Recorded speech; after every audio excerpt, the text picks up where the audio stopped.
Welcome, ladies and gentlemen. We're live once again here at 3WALLBALL, the Strat in Las Vegas for the IRT. I am Fabio Soto, along with the man with the math, Todd Boss. Todd, welcome again here at 3WALLBALL Vegas. How are you doing, Todd? I'm good. I'm hot. I'm sweaty, but it's only about 90-some degrees, but it's cooling down. She has literally dozens of titles in her career, and she's an excellent outdoor one-wall player. Well, as you can see with that fantastic overhead dink that she did in the left corner, you can tell she knows what she's doing. So now serving in the box, though, are some more familiar names to those of you who watch the indoor game. Oh, good get. Serving right now is, of course, Jessica Parrilla. She's a longtime top 10 LPR Tour touring pro, and she's played a ton of outdoor in her career. That's a nice shot. Nice overhead. Backhanded right there by Amy. And, of course, you said Amy, USAR Hall of Famer. Mm-hmm. I saw her play many times and in her best indoor years. Mm-hmm. Rhonda Racich was definitely one of her best indoor partners that she's had. Fantastic play. Absolutely. So just to give you an idea, for those of you who don't know Amy's career, she has 13 USA and vending supplies to places in and around the Strip. Nice shot. Well, he's supplied also Huntington Beach Outdoor Nationals for many, many years. Mm-hmm. And he's a good open pro player. Absolutely. So I'm looking up Mr. KOLL's accomplishments. He has 5 major mixed doubles pro titles in his career, an outdoor, all in Vegas. He was a longtime partner of Rhonda Racich, but he won one last year with Michelle Key. He won a one-wall mixed title last year with Michelle Key. Now he's playing with Jessica. I think this is kind of a new partnership for him. It's a very one-wall serve right there, but even better out-the-door shot. What a good cross-court shot right there. Yeah. So what's interesting here is Benny is primarily known as a one-wall player. It's even says it on his shirt there. But that wasn't, but even though he's one wall, he's going to still use those angles. Like that shot would have worked in one wall just as well as it worked in 3-wall.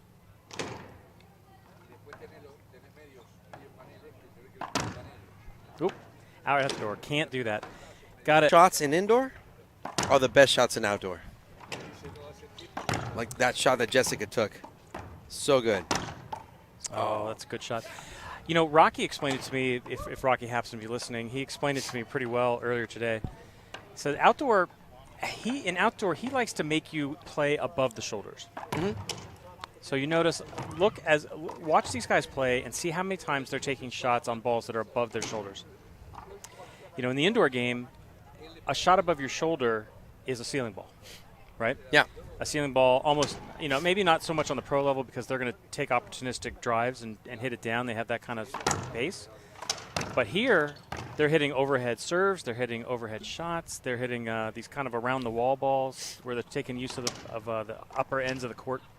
A lot of play above the shoulder, and that's what really makes an indoor player or an outdoor player.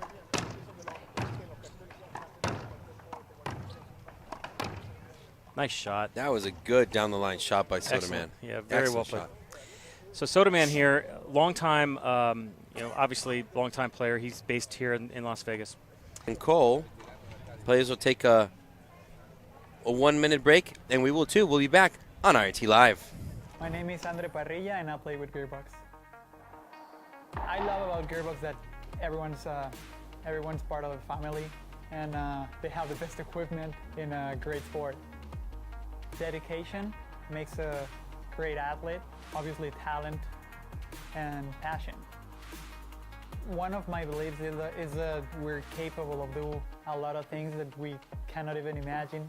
It's just part of enjoying the process and then gets to whatever we want to get.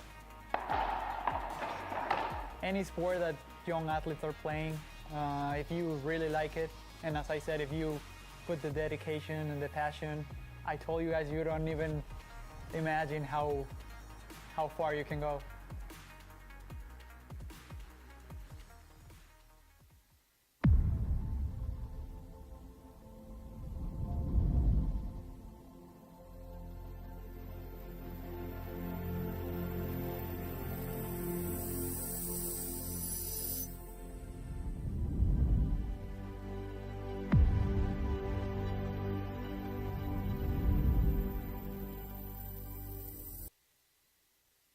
You know, that's the thing about Roller. She has so much experience internationally, both indoor and outdoor. I've seen her play for many, many years, and it's just, you know, really, really impressive.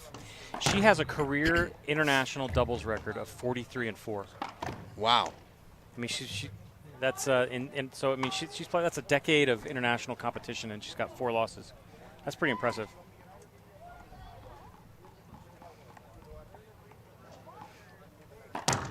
Oh, that's a smart shot. Oh, but yeah, he wants that back.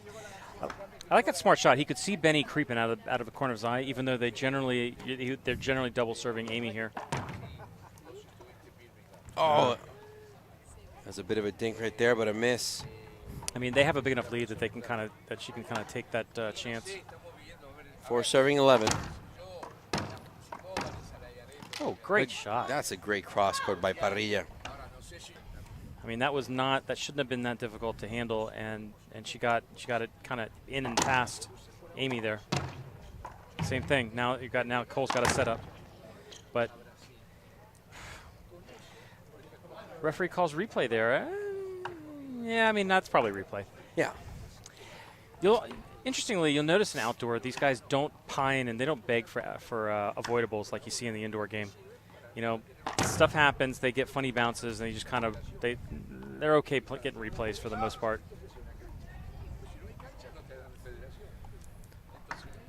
13. Serving 6. Smart shot.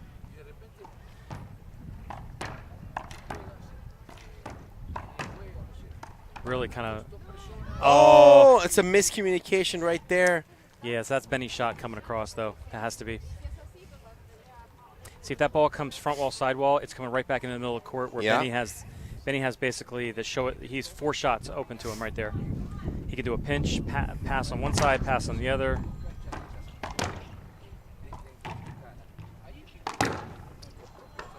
Wow, that just hit right down the left side corner. Great play. Look how close the photographer. This is something you don't see in indoor either. He's going to get some great shots. Barely. Almost made it, but right now it had to be more precise.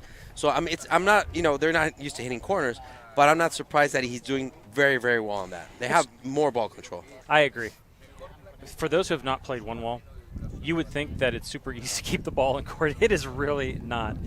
You don't realize next time you play, if you're an indoor player, next time you play indoor, keep track of how many times you get a mishit, or you hit like a weird ball and it goes front wall, side wall, or you go side wall, front wall. Like every one of those shots is an out ball in one wall. Yeah, there's no such thing as a side wall, front wall kill anymore. You know, there's no such thing as a splat shot. Yeah. There's no such thing as that. So you have to be very, very precise. Like you could try to emulate one wall on an indoor court by basically hitting every single ball as a drive serve, as a drive. You're either trying to pass or down the line. And when you're passing, you're not passing wide angle. You're passing, you know, right in the middle of the court. And yeah, it takes a ton of racket control.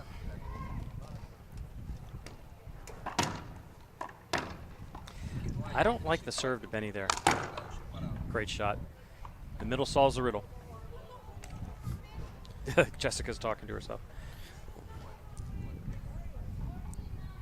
All right, 14 serves 9. So game point number 1 here for Roller and Goldenberg. Oh, a little too much here. Oh, wide angle right there. Parrilla can't get to it. Players are done with game number 1. 15 serving 9. Players will take a 2-minute break, and we will too. We'll be back on IRT Live.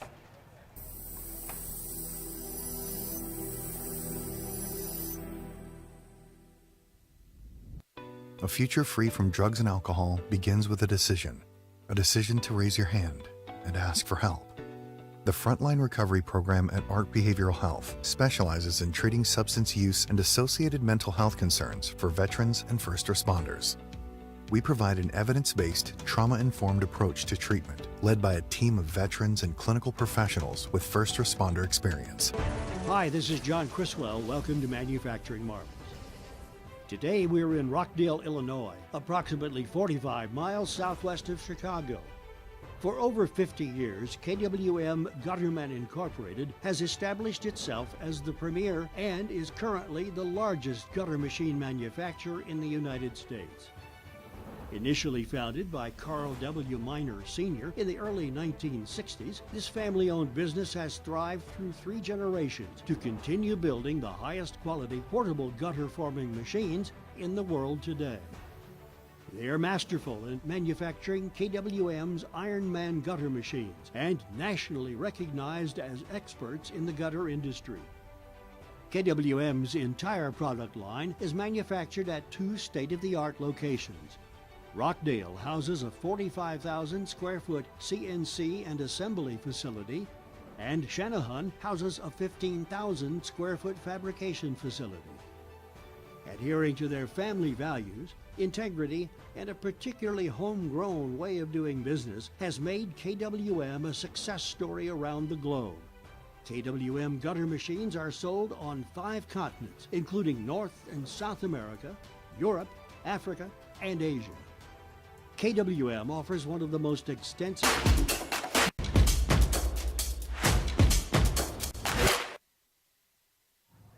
Welcome back, ladies and gentlemen. Beginning of game number 2.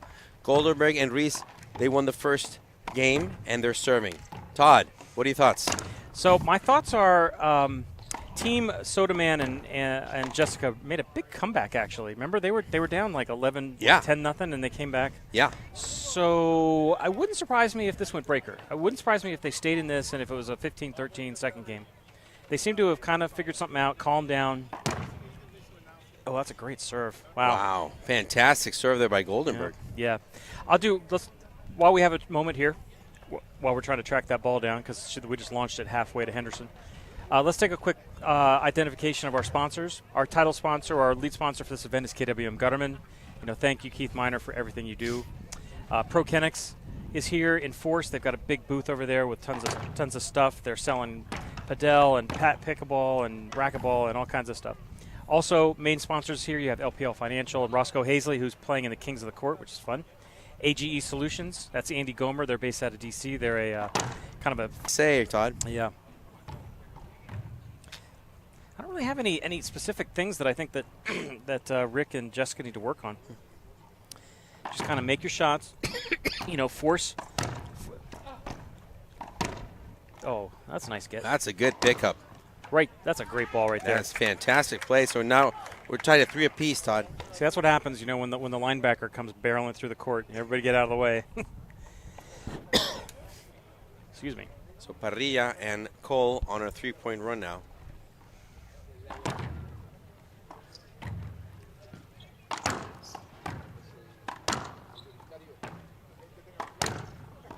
Wow, good get. Benny could have had that. He hesitated. I think he got boxed out there. He did. Yeah. Yeah, they're kind of laughing about it. If Benny had moved an inch, he probably would have gotten tagged.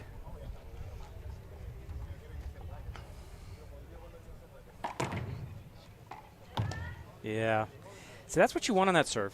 So Amy's been running around it, but she didn't move her feet fast enough there. She went for the overhead from the backhand side and didn't get the court. So, honestly, what they should probably do, you see Amy playing way over here on the right because she's doing that to move over so she can try to take that on a forehand.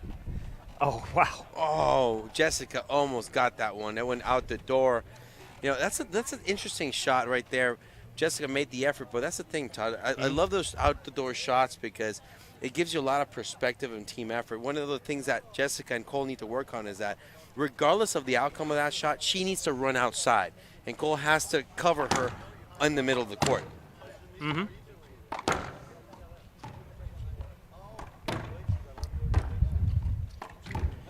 Interesting shot. A lot of shot selection variation here. Ooh, that was nice little spike there. That was a good shot. So yeah, when you saw Rick really focus on your fundamentals. So we talk a lot about I mentioned something just a second ago. We talk a lot about formations in outdoor. You'll see right here that Benny and Amy are basically playing both up, right? Yeah. And so, but playing both up has kind of pros and cons. So with them both up, they basically own the front court. And if they can get a weak shot in the up, like right here, so Benny's right there, he owns the middle, you know, and he can kind of take the shot he wants. A lot of other players will play one up, one back. So if you're playing one up, one back, then you're kind of anticipating more balls being placed defensively, and you want your guy back or your partner back so that they don't have to go running 30 feet on the run to try to make a shot. So they've probably taken a look at the players that they're playing here and thinking, what kind of shots are they expecting to get back off the serve? And so far, they're getting a ton of attacking. They're not getting a ton of lobs like that shot right there. Oh, Amy just skipped that one left corner, so we have a side out.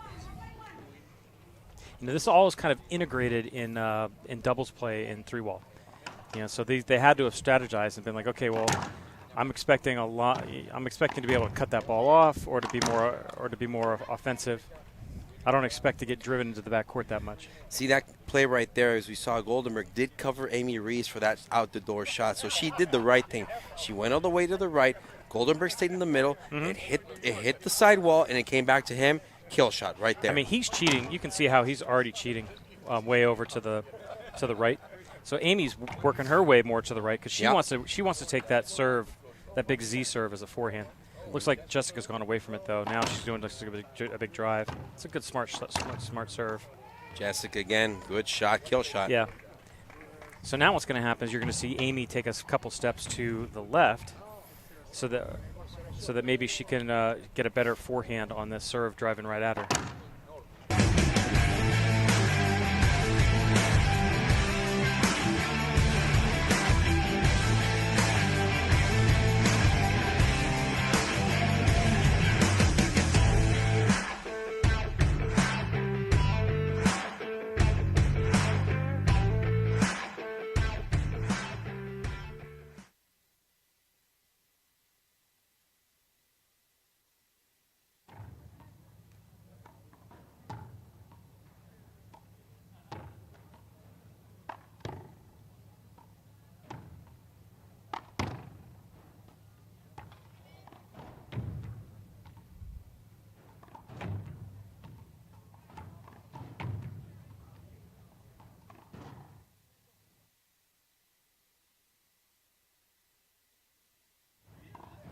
Welcome back, ladies and gentlemen. We're live once again here. 8-8, game number 1. Todd, Jessica has been working very, very well against Roller. Nice shot. What are your thoughts on that strategy change? I think it's working, and that's the reason why you just saw a timeout. I think Benny saw the kind of the struggles that Roller was having with that serve. They called a timeout. They discussed how they were going to handle it. You know, whether Amy was going to try to take it on a that serve was short. You know, whether Amy was going to try to take it short and Benny cover, and they immediately got a side out. I don't know if they did anything particularly different there. That serve was short from Roller. So 8-8, kind of like we thought. You know, this is a little bit closer game. Oh, that's a mistake. That's a mistake there by KOLL. 9-8 now. See, normally maybe he kind of caught KOLL by surprise. He's serving him again. Better get that ball. Yeah, see that? That's a mistake. That ball was, but that's a tough shot. He didn't know if that was going to hit the sidewall or not. I think we're getting another timeout.